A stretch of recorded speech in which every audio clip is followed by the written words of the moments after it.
안녕하세요. 이번 발표를 맡게 된 중학교 2학년 박승현입니다.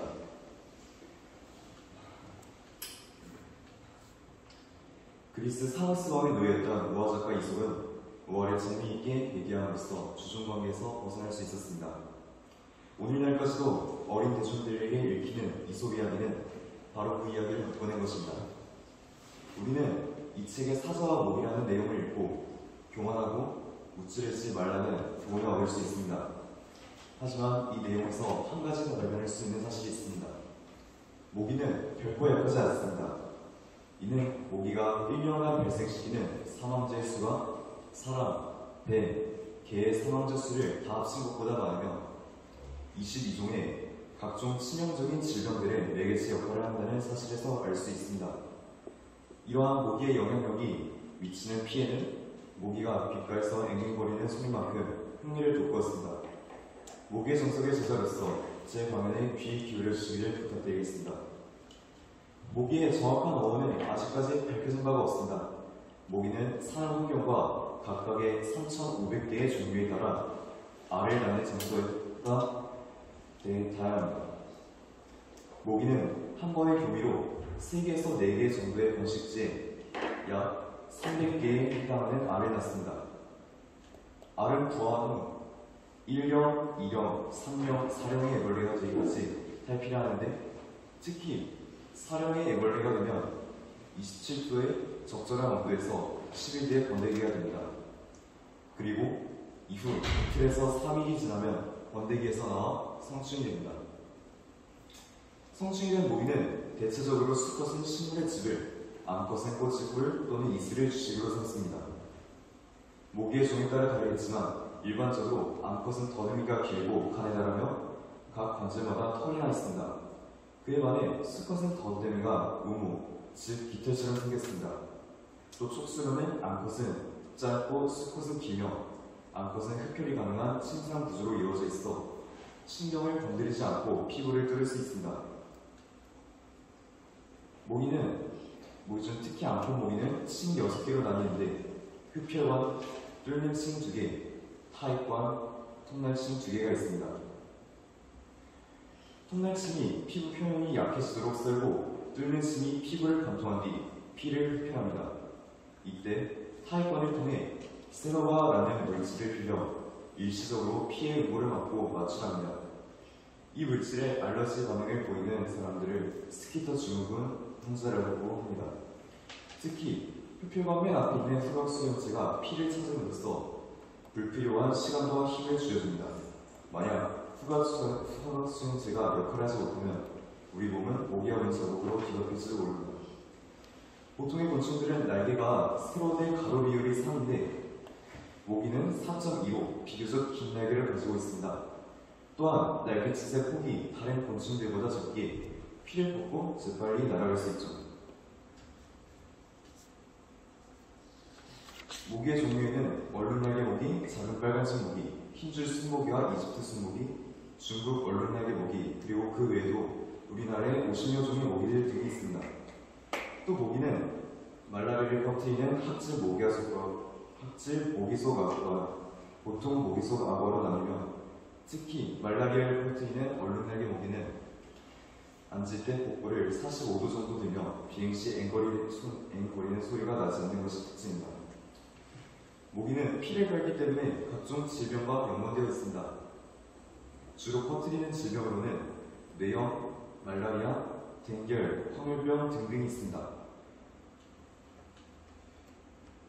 모기를 싫어하시는 분이 계시면 제가 최적의 환경을 소개시켜드리겠습니다. 모기향은 모기가 극도로 싫어하는 시네올이라는 성분으로 이루어져 있습니다. 모기를 쫓아내기엔 적합하고 또 대중화된 기계입니다. 그러나 모기향의 끝부분 온도는 약 480도에 달해 화재 위험이 있으며 완벽한 살충 효과를 기대하기에는 아쉬운 부분이 많습니다. 또 이 향을 맡는 바에 차라리 모기에 물리겠다 하는 사람이 있을지도 모릅니다. 모기는 이산화탄소를 30m 밖에서까지도 맡을 수 있습니다. 그래서 사람의 날숨에서 나오는 다소 소량의 이산화탄소를 맡고 모기도 합니다. 또 이런 특성 때문에 모기에 관한 논문에서 드라이아스를 발견할 수도 있습니다. 시네올 냄새로 모기를 유인해 죽일 수 있는 이런 모기향도 있고, 그 외에도 흡입하여 깔끔하게 모기를 처리하는 모기흡입기, 다른 곤충과 동물에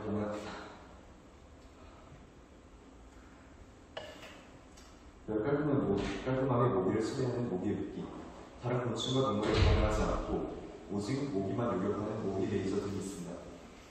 암컷 모기는 특유의 주파수를 싫어하는데, 이는 모기들이 서로의 주파수를 통해 고기를 이길 수 있으며, 특히 산란기인 암컷은 번식이 불필요해 수컷 모기를 피해 다니는 데 있습니다. 12,000에서 17,000Hz 정도가 적당한데, 이는 어린이들을 깨울 수 있게 비교적 낮은 주파수를 듣는 어른들이 사용하는 것이 적합합니다. EDM 같은 전자광이 효과적이라고는 하지만 저는 다른 전용 음악들을 추천합니다. 모기들은 이산화탄소를 맡으면 510에서 660 나노미터의 주황색에서 빨간색 계열의 색의 반응을 보인다고 합니다. 사람들의 맨살은 인종에 관계없이 주황색에서 빨간색 계열의 장파선이 띄웁니다. 모기가 그렇게 맨살을 잘 찾는 이유입니다. 그와 반대로 모기가 꺼려하는 색깔은 여기 있는 것처럼 초록, 노랑, 하얀입니다. 우리가 옷 색깔을 알맞게 입는다면 모기가 오는 일이 없을 것입니다. 지금까지 내용을 정리해서 집을 설계하면 대충 이런 모양이 나올 것입니다. 미국 진료통제센터 학술지 2017년 8월 페이지의 그림으로 밤사이 피를 수집하다가 자정이 지난 새벽에서야 집으로 돌아가는 피곤하고 지친 노인으로 모기가 묘사됐습니다. 마귀는 공중의 새들로 묘사돼 파리부터 새까지 크게 다양합니다. 모기는 마귀와 같이 날개가 있으며, 모기가 깜깜한 너에 활동하듯 마귀도 인간의 어두운 마음의 요새를 틀며 좁은 틈을 비집고 들어가는 것과 같이 마귀도 선두의 틈에 악한 생각들을 주어 활로를 만들어냅니다. 또 모기가 밤에 우리를 괴롭혀 잠을 설치하는 등 마귀도 내일 더 나아가 영혼의 삶을 준비하지 못하게 합니다. 빛 가운데 행하여 피곤함 없이 내일을 향하는 여러분이 되기를 바랍니다. 발표를 마치도록 하겠습니다.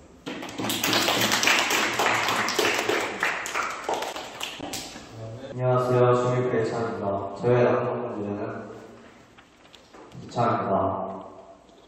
먼저 기차가 무엇인가입니다. 기차의 정의는 수도권 혹은 타 방향 전철을 제외한 모든 역의 화물 특수 열차를 일컫는다입니다. 자, 이제 목차를 보시면 기차의 역사, 구조, 종류, 미래입니다. 첫 번째로 기차의 역사입니다. 기차의 역사는 1804년 영국의 스티븐슨이 증기기관차를 발명하면서 시작되었습니다. 그리고 스티븐슨이 발명한 증기기관차가 전 세계에 퍼지게 됩니다. 그렇게 증기기관차는 처음에는 시속 10km 안팎으로 달리다가 점점 발전하여 시속 100km대에 이르게 됩니다.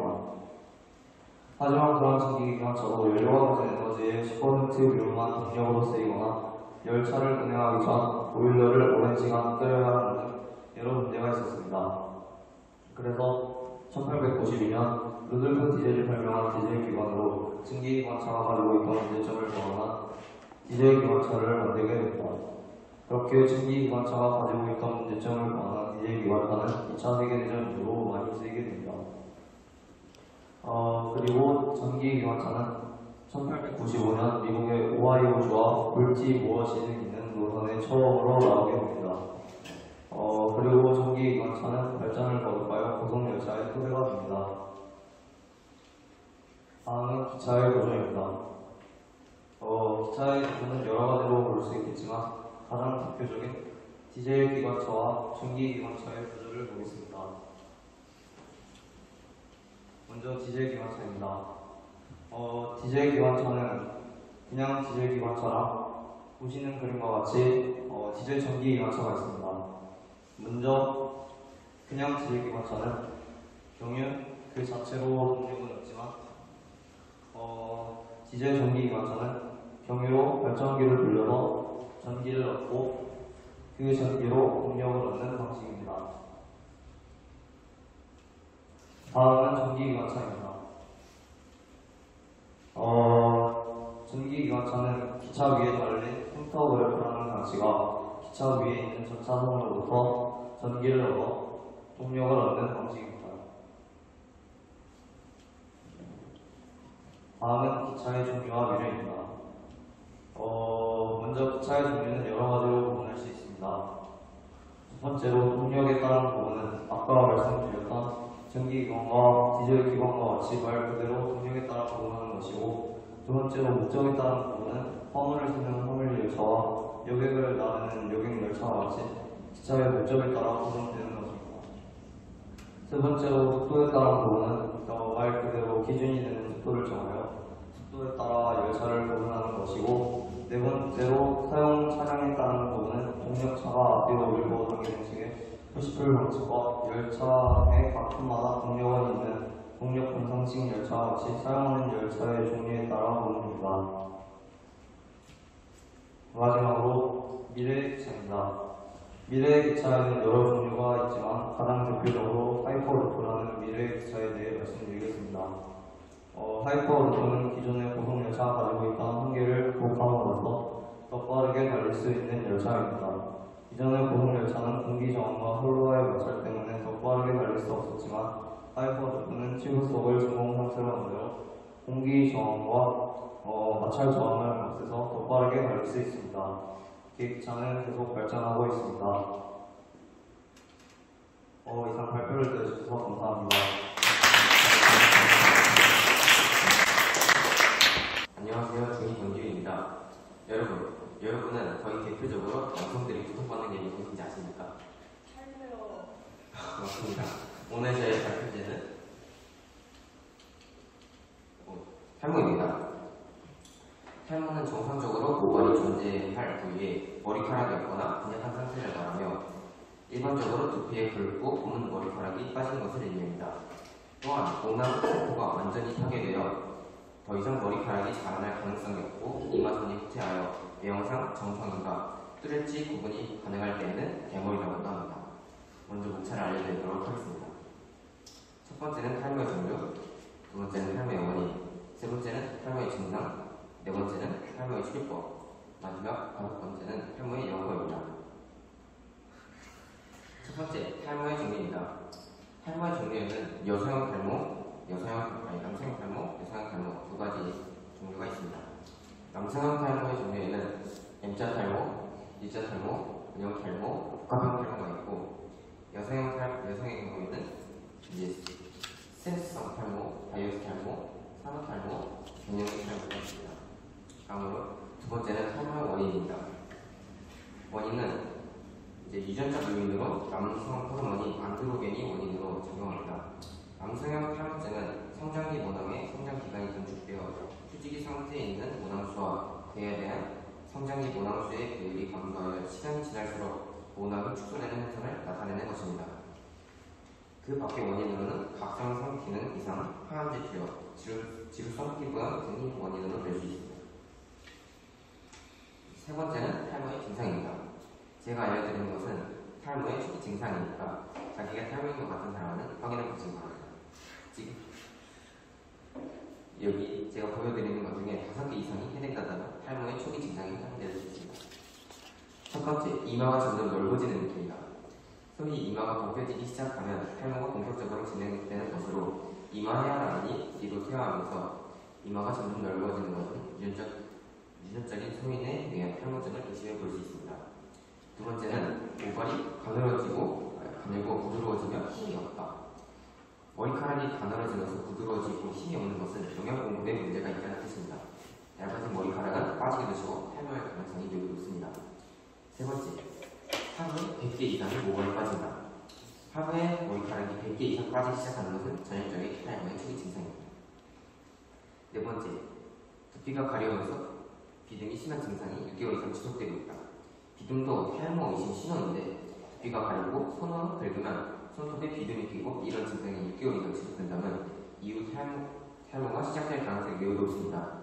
비듬은 탈모의 원인인 남성 호르몬과 깊은 연관성이 있으며 갑자기 생긴 비듬과 두피 가려움증도 탈모의 전조 증상으로 볼 수 있습니다. 다섯 번째, 두피를 눌렀을 때 가벼운 통증이 느껴진다. 두피를 살짝 눌러도 욱신거리고 따끔거리는 통증이 있다면 세균에 감염된 것으로 의심해 볼 수 있습니다.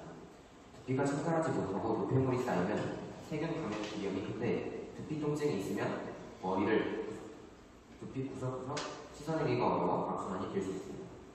6번째, 앞머리와 뒷머리의 굵기 차이가 많이 난다.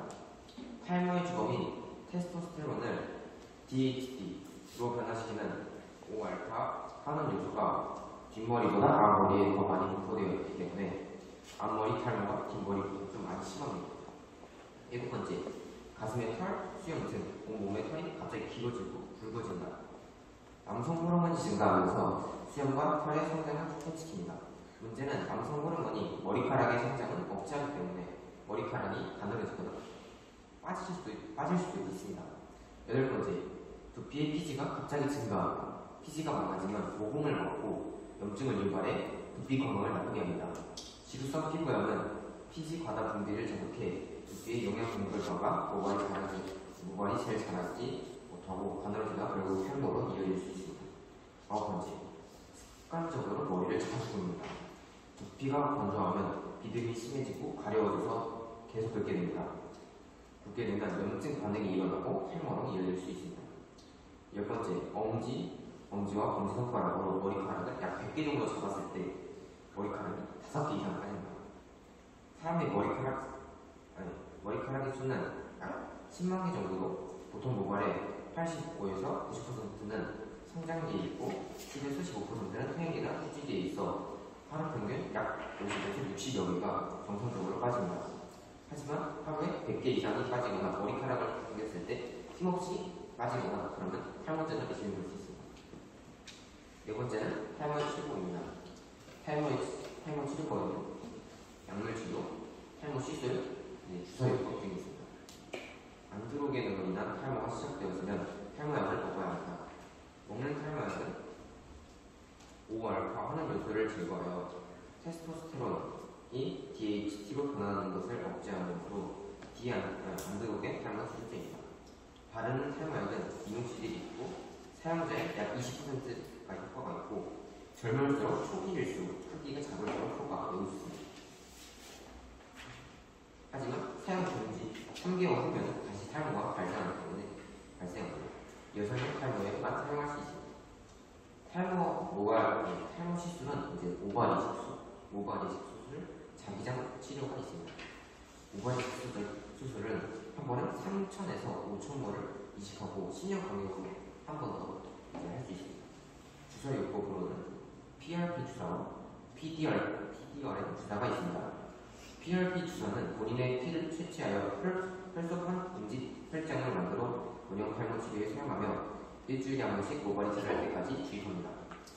PDRN 주사는 연화 정수에서 추출한 PDRN 핵산성분으로 원형 탈모에 PRP와 같은 PRP 주사와 같은 방법으로 사용합니다.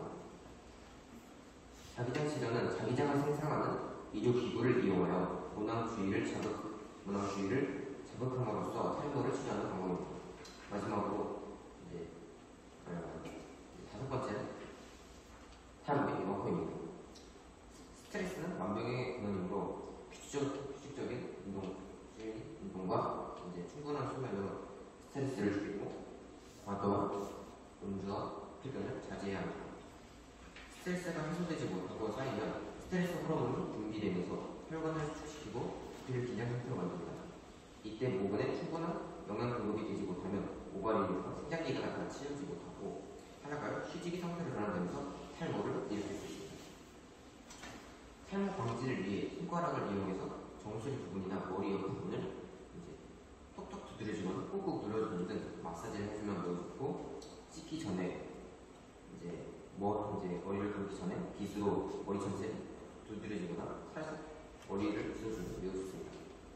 그리고 탈모를 막아주는 음식을 알려드리도록 하겠습니다. 첫 번째는 해조류입니다. 미역이나 다시마와 같은 해조류에는 모발을 성장시키고 건강하게 유지할 수 있도록 도와주는 아미노산뿐만 요오드, 철, 칼슘이 풍부합니다. 두 번째는 견과류입니다. 견과류에는 비타민 E는 혈류의 흐름을 개선해주는 역할을 해서 스트레스성 탈모가 있을 때 매우 도움이 됩니다. 호두에는 미네랄이 풍부하고 오메가3 지방산업 종류인 알리니놀레산이 함유되어 있어 혈액순환 장애로 인한 발달에 보여줬습니다. 세 번째는 자폭입니다.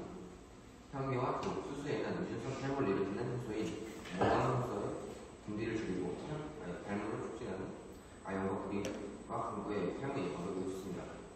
이제 제가 이 주제를 선택한 이유에 대해 알려드리도록 하겠습니다. 제 주변에 탈모를 걱정하는 사람도 있고, 저도 혹시 모를 일을 대비하기 위해서 탈모를 주제로 선택하게 되었고, 그리고 이 주제를 선택하면서 이제 제가 전에 읽었던 성경 구절이 생각나서 그 구절을 이렇게 가져왔습니다. 그리고 이 주제 이제 그 말씀을 한번 읽고 이제 마치도록 하겠습니다. 그들은 자기들 머리를 개머리가 되게 하지 말고 흑세운 발을 밀지 말 것이며 살을 베지도 말지니라.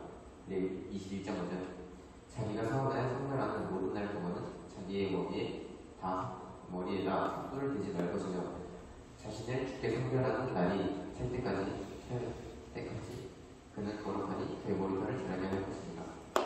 민수기 6장을 제 발표를 드렸습니다.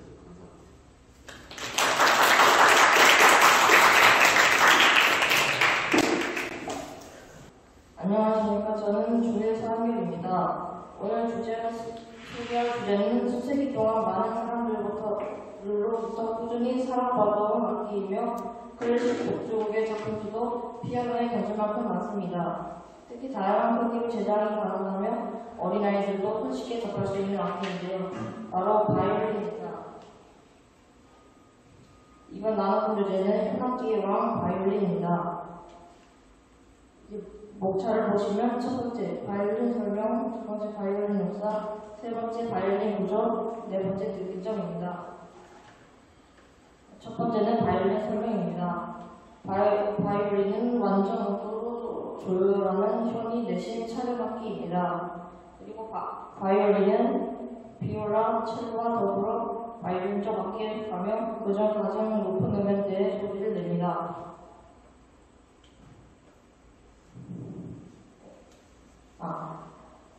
여기서 바이올린족이란 17세기 이탈리아에서 발달한 현악기군입니다. 현대 바이올린족 악기로는 바이올린과 비올라, 첼로, 콘트라베이스가 있습니다. 그리고 바이올린은 피아노와 대등할 만큼 인기가 많은 악기입니다.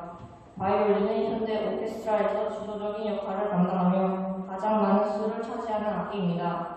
보통 관현악단에서는 제1바이올린과 제2바이올린으로 나뉩니다. 바이올린의 네 현은 네 옥타브 이상의 이력을 가지며 모든 반음과 미분음도 낼 수 있습니다. 바이올린의 비범한 음악적 다양성은 서성적인 매력과 경쾌함에 어울려 연주자의 연주 솜씨에 따라 따뜻하고 서정적인 모차르트 작품에서 바그너의 대표적인 대곡에 이르기까지 모든 표현을 해낼 수 있습니다. 이제 두 번째는 바이올린의 역사입니다. 바이올린이 처음 등장한 것은 16세기 초로 알려져 있습니다. 현존하는 가장 오래된 악기는 16세기 후반의 것이지만 그 이전에도 북부 이탈리아를 비롯하여 유럽 각지의 회화나 문헌에서 바이올린이 묘사되어 있습니다. 비올족보다 늦게 생겨났고 그 우선 기능으로 비올족의 현악기가 대체되었습니다. 그리고 여기서 비올족이란 바이올린족과 비슷하나 뭉텅 곡선이 단조로우며 울림 구멍이 F자형이 아니고 C자형입니다. 또한 지판에는 프렛이 붙어 있고 줄받침이 둥근 느낌이 적습니다. 혀는 육현이고 음질은 부드러우나 음량이 적고 활기와 색채감이 적어 실내에서의 연주에 적당합니다. 그러나 비올족은 18세기에 이르러 표현력이 풍부한 바이올린족에 밀려 점차 쓰이지 않게 되었습니다. 그리고 바이올린족의 기원은 그다지 오래되지 않았지만 확정적인 설은 없습니다. 다음 바이올린족은 비올족과는 깊은 관계가 있고 비올족에 이어 생겨난 것으로 보입니다. 15세기 후반 비올족이 류테너 레벡과 함께 궁정 기악 학주의 중심적인 자리를 차지하였습니다. 거의 같은 시기에 이탈리아 상업 자본주의가 발전하여 신흥 상업 자본가가 베네치아 극장을 세워 오페라나 기악학주 연주회가 시민에게 개방되었습니다. 그러나 넓은 극장의 여러 천정 앞에서는 비율적 악기는 음량이 너무 작아 충분한 표현을 할 수 없었습니다. 한편 이탈리아 오페라는 종교적 요소에서 떨어져 나와 해방된 인간 감정을 새로운 형식 속에 풍요롭게 표현하는 방향으로 나아가기 때문에 극장의 관이라도 동네 관악기 중심의 편성에서 현악기 중심의 편성으로 발전하였습니다. 이때 현대 수요가 많고 좁은 음널을 위해 악기 별종 악기를 필요로 하는 비율적으로는 새로운 시대적 요구를 충족할 수 없었습니다. 이와 같은 상황 아래서 비율적으로부터 바이올린 쪽으로의 이행이 시작되었습니다. 그리고 표준화는 가장 오랜 바이올린은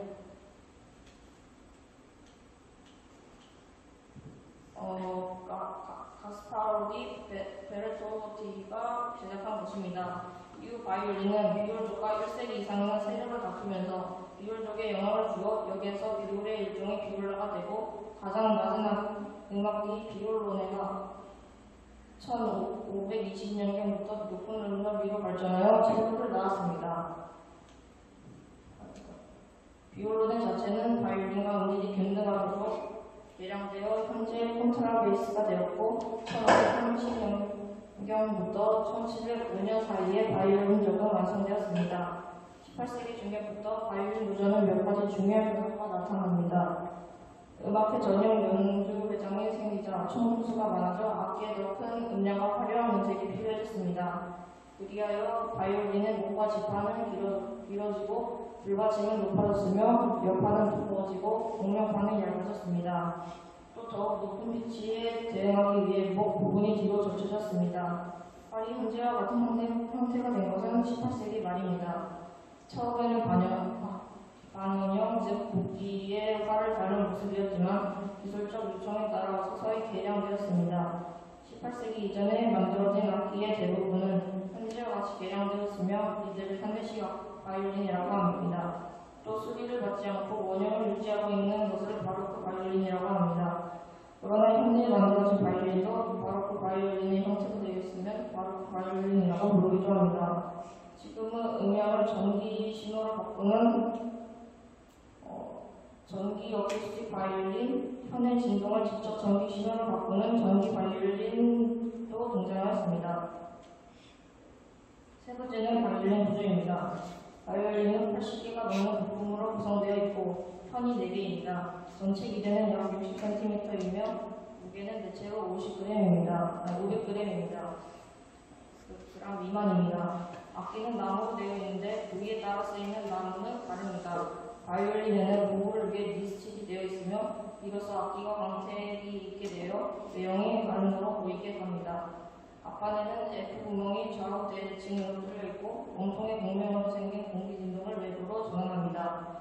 옆판은 앞판과 뒷판을 가장자리에서 결합시키며 양옆이 굽은 모양이어서 팔이 자유롭게 움직일 수 있게끔 하여 형체를 아름답게 보이게 합니다. 몸통의 상부에 목이 붙습니다. 목은 혀를 조작하는 지판을 받치는 부분으로 목의 상부에는 소형머리 모양의 머리가 달린 줄감개질이 있고 좌우에 2개씩의 줄감개를 꽂아 4줄의 혀를 감습니다. 4줄은 줄대기를 정하여 주로 흑단으로 만든 지판을 지나며 줄받침에 위를 놓쳐 줄거리판에 4줄을 맵니다. 정면에서 볼 때 왼쪽이 저음, 오른쪽이 고음의 견이며 G현, D현, A현, E현입니다. 원래 4현은 모두 양의 창사로 만들었으나 대략 1700년 이후에는 음색을 개량하기 위해 G선은 은선으로 감았습니다. 오늘날도 G, D, A 선은 이렇게 만들었지만 이 선은 대개 강철 편입니다. 줄관계를 돌리면서 음의 높낮이를 조절할 수 있지만 이 선은 가늘어서 흘러지기 쉽기 때문에 미세조율이라는 작은 나사를 사용하여 높낮이를 조절하기도 합니다. 어린애는 줄감개를 돌리기 힘들기 때문에 모든 현의 미세조율기를 달기도 합니다. 빠른 목질 막대기에 말꼬리 털이 평평하게 쳐 있고 이 털에 송진을 발라 마찰을 강하게 합니다. 이로써 현 위를 비빌 수 있게 되어 연주가 가능해집니다. 이제 끝으로 제가 바이올린이라는 주제를 준비하면서 깨달았던 점입니다. 이 주제를 준비해서 깨달았던 점은 바이올린은 누가 만들었는지는 확실하지는 않지만 하느님께서 누군가를 통해 바이올린을 탄생됨으로써 많은 그리스도인들이 하나님께 바이올린으로 찬양을 하고 저에게도 하나님께 멋지고 아름답게 찬양할 수 있는 은사를 주신 것에 정말 감사했습니다. 이제부터 계속 바이올린 연습을 꾸준히 해서 하나님께 더욱 영광을 돌려야겠다는 깨달음을 얻었습니다. 이상으로 오늘의 바이올린이라는 주제로 발표를 마치면서 바이올린으로 하나님께 영광을 돌리는 시간을 갖도록 하겠습니다.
안녕하세요. 저는 김일주선임이라고 합니다. 시작하기에 앞서 여러분은 마이클 패러데이에 대해 아시나요? 그는 그리스도인 과학자인데요. 그런데 그리스도인 과학자로서 패러데이는 어떻게 과학으로 성에 기여를 했는지 궁금해졌습니다. 그래서 이것을 발표 주제로 정해보았습니다. 자, 그럼 발표 시작하겠습니다. 첫 번째, 패러데이의 생애입니다. 패러데이는 어릴 때 형편이 어려웠고 가난해서 인쇄 속에서 재봉일을 했습니다. 워낙 꼼꼼한 성격의 패러데이는 인쇄소에서 일하면서 과학책을 많이 접하게 되었고 그로 인하여 글을 정리하는 습관을 일하면서 자연스럽게 기르게 되었습니다. 기회가 되어 당대 최고의 과학자인 험프리 데이비의 뜻으로 다양한 학문을 연구할 기회를 얻게 되었습니다. 어떻게 이렇게 됐냐면 패러데이는 우연히 당대 최고의 과학자인 험프리 데이비의 강연을 듣게 되었는데 그 강연을 듣고 과학자가 되겠다는 큰 결심을 하여 자신이 기록한 노트를 가지고 가서 데이비에게 보여주었습니다. 이로써 그들의 인연은 시작되었습니다. 어느 날 데이비는 화산 활동을 화학반응으로 설명하고자 프랑스 남부와 이탈리아 북부의 산악지역 오베르니의 화산을 조사하려 했습니다. 이때 데이비는 패러데이에게 조수로서 같이 가자고 제안을 하고 패러데이는 그 제안을 받아들였습니다. 이로써 그들의 인연은 시작되었습니다. 이 여행에서 패러데이는 여러 유명 과학자들과 길게 통하는 시간을 가졌다고 합니다. 그 중에는 오늘날 전류의 단위로 사용하고 있는 앙페르, 전압의 단위로 쓰고 있는 볼타도 만나 소통의 시간을 가지며 패러데이는 많은 영감을 받을 수 있었습니다. 두 번째는 패러데이의 전자기 유도 이론과 발견입니다.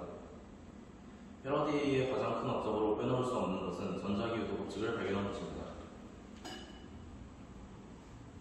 전자기 유도는 코일 내의 자기장을 변화시켜 전압이 유도되는 현상으로 1820년 웨르스테드는 전류가 흐르는 도선에 의하여 자기가 만들어진다는 사실을 발견하였습니다. 이에 따라 자기로부터 전기를 만드는 가능성에 대한 의문이 일어났습니다. 그 후 영국의 패러데이와 해리가 코일에 단순히 자석을 넣었다 뺐다 함으로써 도선에 전류가 흐를 수 있다는 사실을 발견하였습니다. 그 다음은 발생 원리입니다. 발생 원리는 두 도선을 가까이 놓고 다른 도선에 흐르는 전류를 변화시키는 것인데요. 도선 주위에 변화한 자기장을 만들어내는 것은 생각보다 간단합니다. 도선 주위에서 자석을 움직이거나 자석 주위에서 도선을 움직이기만 하면 변화하는 자기장이 만들어지기 때문입니다. 따라서 이제 전류를 만들어내기 위해서는 도선 주위에서 자석을 움직이거나 아니라 자석을 그냥 두고 도선을 움직이기만 하면 되는 것입니다. 세 번째, 전동기와 그 원리입니다. 초기의 전동기는 영구 자석의 인력과 속력을 이용해 가동부는 회전시키지 않고 요동시키는 방식이었지만 1830년대 오늘날의 직류 전동기 형식이 전기자와 직류 여자된 전자석을 사용해 최초로 만들어졌습니다. 그 다음은 전동기의 원리입니다. 첫 번째, 코일의 전류가 흐르고요. 두 번째, 코일이 자석의 자기장으로부터 힘을 받습니다. 마지막 세 번째, 코일이 회전하여 날개가 돌아가는 것입니다. 그러므로 전동기, 즉 모터에는 바로 전자기 유도 현상이 적용되어 있는 것입니다. 우리의 실생활에서 전자기 유도가 사용되는 것은 발전기, 교통카드, 혼돈기, 도난 방지 장치, 무선 충전기, 고속도로의 통행료 지불 단말기, 인덕션 레인지, 마이크 등이 있습니다. 여기 있는 제품을 다 소개할 수 없기 때문에 무선 충전기만 설명하도록 하겠습니다. 여러분 무선 충전기 많이 사용하시죠? 이 무선 충전기에도 패러데이의 전자기 유도 법칙이 적용되어 있는 것을 아시나요? 바로 이 사진에서 보시는 바와 같이 충전대 안에 있는 송신 코일이 신호를 보냅니다. 두 번째, 이 신호가 포함되는 스마트폰에 있는 것과 같은 수신 코일을 찾습니다. 세 번째, 수신 코일을 감지하며 전자기 유도가 시작됩니다. 네 번째, 송신 코일 내부에 있는 전자들이 코일 주변을 흐르기 시작합니다. 다섯 번째, 이로 인해 자기장이 발생되고 이 자기장을 수신 코일 내의 전자들이 감지합니다. 여섯 번째, 수신 코일 안에 갇힌 전자들이 자기장으로 인해 코일 주위로 흐르기 시작합니다. 마지막 일곱 번째, 수신 코일 안에서 이루어지는 이 전자의 흐름이 스마트폰에 있는 배터리를 충전해주는 전기입니다. 이런 과정을 거쳐서 무선 충전기가 핸드폰으로 에너지가 전달되는 것입니다. 그 다음은 패러데이의 명언입니다. 패러데이의 명언은 바로 양초의 불꽃은 어둠 속에서도 빛을 발하지만 다이아몬드는 불꽃이 없으면 결국 빛날 수 없단다인데요. 가난한 대장장이의 아들로 태어난 패러데이는 재분소 수습공 출신 과학자로 어려운 과학 이론을 몰라 똑같은 실험을 수백 번, 수천 번, 수만 번을 반복하다 자기장을 전기로 변화시킬 수 있다는 새로운 발견을 할 수 있었습니다. 뉴턴과 나란히 웨스터 사원에 묻힐 자격이 있다는 최고의 명예 앞에 친구들과 함께 공통묘지에 묻히고 싶다는 못 배운 과학자 마이클 패러데이 대신 아이들에게 과학을 가르칠 수 있게 부탁했고 양초 한지는 못 배운 과학자 양초 한 자루만으로 과학의 모든 것을 설명할 수 있었던 못 배운 과학자 마이클 패러데이.